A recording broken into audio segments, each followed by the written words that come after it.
ആശ്രിത വത്സലനാണ് സാക്ഷാൽ ശ്രീ ഗുരുവായൂരപ്പൻ. മനമറിഞ്ഞു വിളിച്ചാൽ, മനമുരുകി പ്രാർത്ഥിച്ചാൽ അഭയം തരുന്നവനാണ് സാക്ഷാൽ ശ്രീ ഗുരുവായൂർ കണ്ണൻ. കണ്ണന്റെ ആ കൃപ നമുക്ക് കിട്ടണമെങ്കിൽ നമുക്ക് വേണ്ടത് ഭക്തിയാണ്.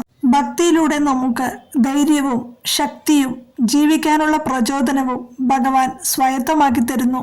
നിഷ്കാമ ഭക്തിയോടെ ഹൃദയപൂർവ്വം ഭഗവാനെ സ്മരിച്ചാൽ നമ്മുടെ ജീവിതം തന്നെ മാറി മറിയും. അങ്ങനെ ഭഗവാനെ ഹൃദയപൂർവ്വം സ്മരിച്ച് ഭഗവാന്റെ അനുഗ്രഹത്തിന് പാത്രമായ ബാലികയായ കാദംബരിയുടെ കഥയാണ് ഇന്നിവിടെ പറയാൻ പോകുന്നത്. ഗുരുവായൂർ ക്ഷേത്രത്തിനടുത്താണ് ബാലികയായ കാദംബരിയും കുടുംബവും താമസിച്ചിരുന്നത്. അച്ഛനോടും അമ്മയോടും മുത്തശ്ശിയോടും കൂടെ കളിയും ചിരിയും കൊച്ചു കൊച്ചു കുസൃതികളുമായി ആ കുഞ്ഞു കാദംബരി ആർത്തുല്ലസിച്ചു ജീവിച്ചു പോന്നു. തികഞ്ഞ കൃഷ്ണഭക്തരായിരുന്നു ഈ കുടുംബം. ഗുരുവായൂരപ്പന്റെ അനുഗ്രഹം വേണ്ടുവോളം ഉണ്ടായിരുന്നു ഈ കുടുംബത്തിന്. ഇവർക്ക് ആറ്റുനോറ്റുണ്ടായൊരു കുട്ടിയായിരുന്നു കാദംബരി. അതിനാൽ അതീവ പരിലാളനയോടെയാണ് അവർ അവളെ വളർത്തിയത്.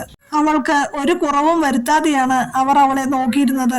അതീവ സമൃദ്ധിയോടെയാണ് കാദംബരി വളർന്നതെങ്കിലും അവൾക്ക് ഒരു പരാതി ഉണ്ടായിരുന്നു. അത് മറ്റൊന്നുമല്ല, തനിക്ക് ഒരു കുഞ്ഞ് അനുജനോ അനുജത്തിയോ ഇല്ല എന്നതായിരുന്നു ആ കുഞ്ഞു കാദംബരിയുടെ പരാതി. ഇതേക്കുറിച്ച് അവൾ എപ്പോഴും അവളുടെ അമ്മയോടും അമ്മൂമ്മയോടും പരാതി പറയുമായിരുന്നു. ഒരു ദിവസം കാദംബരി അവളുടെ അമ്മയോട് പറഞ്ഞു, അമ്മേ, എന്റെ കൂടെ കളിക്കാൻ വരുന്ന കുട്ടികൾക്കൊക്കെ അനുജന്മാരും അനുജത്തിമാരും ഒക്കെ ഉണ്ട്.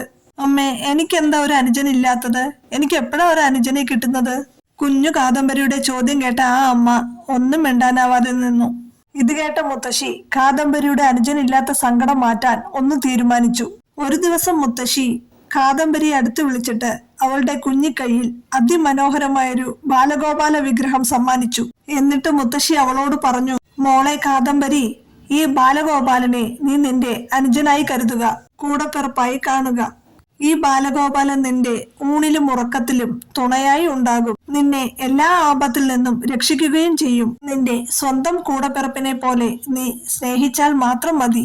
അന്നു മുതൽ ആ ബാലഗോപാല വിഗ്രഹം കാദംബരിയുടെ ജീവിതത്തിൽ നിന്നും ഒഴിച്ചുകൂടാൻ പറ്റാത്ത ഒന്നായി മാറി. എല്ലാം കണ്ണന്റെ ലീലകൾ അല്ലേ? അങ്ങനെ അവളുടെ ഊണിലും ഉറക്കത്തിലും ആ വിഗ്രഹം ഒരു സന്തത സഹചാരിയായി മാറി. സ്വന്തം കൂടപ്പിറപ്പിനെ പോലെ അവൾ ആ ബാലഗോപാല വിഗ്രഹത്തെ കാണുകയും സ്നേഹിക്കുകയും ഭക്തിപൂർവ്വം ആരാധിക്കുകയും പൂജിക്കുകയും ഒക്കെ ചെയ്തു. അങ്ങനെ ഒരു ദിവസം കാദംബരിയുടെ കുടുംബം ഗുരുവായൂർ ക്ഷേത്രത്തിൽ ദർശനം നടത്താൻ തീരുമാനിച്ചു. അതിനായി അവർ ഒരു നല്ല ദിവസം നോക്കി ക്ഷേത്ര ദർശനത്തിനായി യാത്ര പുറപ്പെടുകയും ചെയ്തു. എന്നാൽ നിർഭാഗ്യവശാൽ യാത്രക്കിടെ അവർ സഞ്ചരിച്ച കാർ കേടായി. അവർ കേടായി കിടന്ന സ്ഥലത്ത് അവർക്ക് പരിചയമുള്ള ഒരാളുണ്ടായിരുന്നു. അദ്ദേഹത്തെ ആ വാഹനം ഏൽപ്പിച്ചിട്ട് കാദംബരിയുടെ കുടുംബം അപ്പോൾ അതുവഴി വന്ന ഒരു ഓട്ടോയിൽ കയറി ഗുരുവായൂർ ക്ഷേത്രത്തിലേക്ക് യാത്ര തുടർന്നു. അങ്ങനെ അവർ ഗുരുവായൂർ ക്ഷേത്രത്തിന് മുന്നിലെത്തി. അവരെല്ലാവരും ഓട്ടോയിൽ നിന്നിറങ്ങി ക്ഷേത്രത്തിലേക്ക് നടക്കുവാൻ തുടങ്ങി. അങ്ങനെ ക്ഷേത്രത്തിലേക്ക് നടക്കവേ കാദംബരി പെട്ടെന്ന് ഒരു കാര്യം ആലോചിച്ചു. തന്റെ കയ്യിലിരുന്ന ആ ബാലഗോപാല വിഗ്രഹം എവിടെ? അത് കാണാനില്ല. താനത് ആ ഓട്ടോയിൽ വെച്ച് മറന്നിരിക്കുന്നു. തന്റെ കൂടപ്പിറപ്പായ ബാലഗോപാലിനെ ആ ഓട്ടോയിൽ നിന്ന് എടുക്കാനും മറന്നു. നിഷ്കളങ്കയും ബാലികയുമായ കാദംബരിക്ക് തന്റെ സങ്കടം അടക്കാനായില്ല. അവൾ പൊട്ടിക്കരയാൻ തുടങ്ങി. അച്ഛനും അമ്മയും മുത്തശ്ശിയും അവളെ സമാധാനിപ്പിക്കാൻ ആവുന്നത്ര ശ്രമിച്ചു. പക്ഷെ അവൾക്ക് അവളുടെ സങ്കടം സഹിക്കാനാവുന്നില്ല. അവൾ പൊട്ടിക്കരയുകയാണ്. അപ്പോൾ മുത്തശ്ശി പറഞ്ഞു, മോളെ കാദംബരി, നമ്മൾ സാക്ഷാൽ ബാലഗോപാലനെ കാണാൻ പോവുകയല്ലേ, പിന്നെ എന്തിനാണ് എന്റെ മോള് കരയണത്? പക്ഷെ എന്തു പറഞ്ഞിട്ടും അവൾ കരച്ചിൽ നിർത്തുന്നില്ല. ഇത് കണ്ട് അവളുടെ അച്ഛൻ കാദംബരിയോട് പറഞ്ഞു, മോളെ കാദംബരി, ഇവിടെ നമ്മൾക്ക് കണ്ണന്റെ ഒരുപാട് വിഗ്രഹങ്ങളും പടങ്ങളും മേടിക്കാനായിട്ട് കിട്ടും. അച്ഛൻ അത് മോൾക്ക് ഇഷ്ടം പോലെ മേടിച്ചു തരാം. മോളെ കരയേണ്ട കേട്ടോ. പക്ഷെ എന്തു പറഞ്ഞിട്ടും ഒരു പ്രയോജനവും ഉണ്ടായില്ല. അവൾ കരച്ചിൽ നിർത്തിയതേയില്ല. താൻ എന്തോ വലിയ തെറ്റ് ചെയ്തതുപോലെയാണ് അവൾക്ക് തോന്നിയത്. ഞാൻ എന്റെ കൂടപ്പിറപ്പിനെ അറിയാതെ മറന്നുപോയല്ലോ. എന്റെ ബാലഗോപാലൻ ഇപ്പോൾ എവിടെയായിരിക്കും? എന്റെ ബാലഗോപാലനെ ഇനി ആരാ നോക്കുക? ഇങ്ങനെയൊക്കെ ചിന്തിച്ചുകൊണ്ട് പാവം കാദംബരി വേദനിച്ചുകൊണ്ടേയിരുന്നു. അങ്ങനെ അവൾ ഒരുപാട് കരയുവാൻ തുടങ്ങി. കാദംബരിയുടെ കരച്ചിൽ കണ്ടിട്ട് എന്തു ചെയ്യണമെന്ന് അറിയാതെ അവരെല്ലാവരും ഒരുപാട് വിഷമിച്ചു. അവസാനം മുത്തശ്ശി പറഞ്ഞു, നമ്മൾക്ക് ഓട്ടോയിൽ വന്നിറങ്ങിയ ആ സ്ഥലം വരെ ഒന്നുപോയി നോക്കാം. അങ്ങനെ അവരെല്ലാവരും കൂടി ഓട്ടോയിൽ വന്നിറങ്ങിയ ആ സ്ഥലം ലക്ഷ്യമാക്കി നടന്നു. എന്താ അത്ഭുതം! ഭഗവാന്റെ മായാലീലകൾ, അല്ലാതെ എന്തു പറയാ. ദാ ആ ഓട്ടോക്കാരൻ അവിടെ തന്നെ നിൽക്കുന്നു. അയാളെ കണ്ടപാടെ എല്ലാവരും കൂടി സന്തോഷത്തോടെ അദ്ദേഹത്തിന്റെ അടുത്തേക്ക് ഓടിച്ചെന്നു. അപ്പോൾ ആ ഓട്ടോക്കാരൻ തെല്ലൊരു ആശ്ചര്യത്തോടും സങ്കടത്തോടും കൂടി പറഞ്ഞു, എന്തു പറ്റി എന്നറിയില്ല. നിങ്ങളെ ഇറക്കിയ ശേഷം ഞാൻ ഓട്ടോ സ്റ്റാർട്ട് ചെയ്യാൻ നോക്കി, പക്ഷേ വണ്ടി സ്റ്റാർട്ടാകുന്നില്ല. എത്ര ശ്രമിച്ചിട്ടും സ്റ്റാർട്ടാകുന്നില്ല. മാത്രമല്ല, ഞാൻ വാഹനം നന്നാക്കാൻ അറിയുന്ന ഒരാള് കൂടിയാണ്. പക്ഷേ എനിക്ക് മനസ്സിലാവുന്നില്ല ഈ വാഹനത്തിന് എന്തു പറ്റിയെന്ന്. ഈ സമയം നമ്മുടെ കാദംബരി, അവൾക്ക് ഇവർ പറയുന്നതൊന്നും മനസ്സിലാവുന്നില്ല. അവൾ ഈ പറയുന്നതൊന്നും ശ്രദ്ധിക്കുന്നുമില്ല.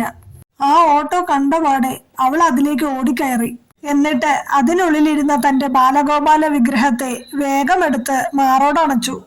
സന്തോഷം കൊണ്ട് അവൾ തുള്ളിച്ചാടി. ഇത് കണ്ട് കാദംബരിയുടെ അച്ഛനും അമ്മയ്ക്കും മുത്തശ്ശിക്കും ഒരുപാട് സന്തോഷമായി. കൂടാതെ അവർ ആ ഓട്ടോക്കാരനോട് നന്ദി പറയുകയും ചെയ്തു. അങ്ങനെ അവർ ക്ഷേത്രത്തിലേക്ക് തിരിച്ചു നടക്കാൻ തുടങ്ങിയ ഉടനെ മുത്തശ്ശി തെല്ലൊന്ന് ആലോചിച്ച ശേഷം ആ ഓട്ടോക്കാരനോട് പറഞ്ഞു, മോനെ, നീ ഗുരുവായൂരപ്പന്റെ മുന്നിൽ തന്നെയല്ലേ നിൽക്കുന്നത്? മോൻ കണ്ണനെ നന്നായി ഒന്ന് പ്രാർത്ഥിച്ചിട്ട് ഒരിക്കൽ കൂടി ആ ഓട്ടോയൊന്ന് സ്റ്റാർട്ട് ചെയ്ത് നോക്കൂ. മുത്തശ്ശിയുടെ വാക്ക് കേൾക്കേണ്ട താമസം തന്നെ ആ ഓട്ടോക്കാരൻ കണ്ണനെ മനസ്സിൽ നന്നായി ഒന്ന് ധ്യാനിച്ചുകൊണ്ട് ആ ഓട്ടോ സ്റ്റാർട്ട് ചെയ്ത് നോക്കി. അത്ഭുതമെന്നേ പറയേണ്ടു. ആ ഓട്ടോ ഉടൻ തന്നെ സ്റ്റാർട്ടായി. ആ ഓട്ടോക്കാരൻ കണ്ണന് നന്ദി പറഞ്ഞു. പിന്നെ കാദംബരിയുടെ കുടുംബത്തിനോടും നന്ദി പറഞ്ഞ് അയാൾ അവിടെ നിന്നും തിരിച്ചുപോയി. തന്റെ ബാലഗോപാലിനെ തിരിച്ചു കിട്ടിയ സന്തോഷത്തിൽ കാദംബരിയും അവളുടെ കുടുംബവും സാക്ഷാൽ ഗുരുവായൂരപ്പനെ കാണാനായിട്ട് ക്ഷേത്രത്തിനുള്ളിലേക്കും പോയി. നിഷ്കാമമായ ഭക്തിയിലൂടെ നമുക്കുണ്ടാകുന്നത് ഭഗവാനോടുള്ള അനന്തമായ സ്നേഹമാണ്. ആ സ്നേഹത്തിന്, ആ ഭക്തിക്ക് അതിർവരമ്പുകളില്ല. അങ്ങനെ അതിരുകളില്ലാത്ത സ്നേഹത്തോടെയും ഭക്തിയോടെയും ഭഗവാനെ ഭജിച്ചാൽ ഭഗവാൻ പല രൂപത്തിലും ഭാവത്തിലും നമ്മുടെ മുൻപിൽ അവതരിക്കുക തന്നെ ചെയ്യും.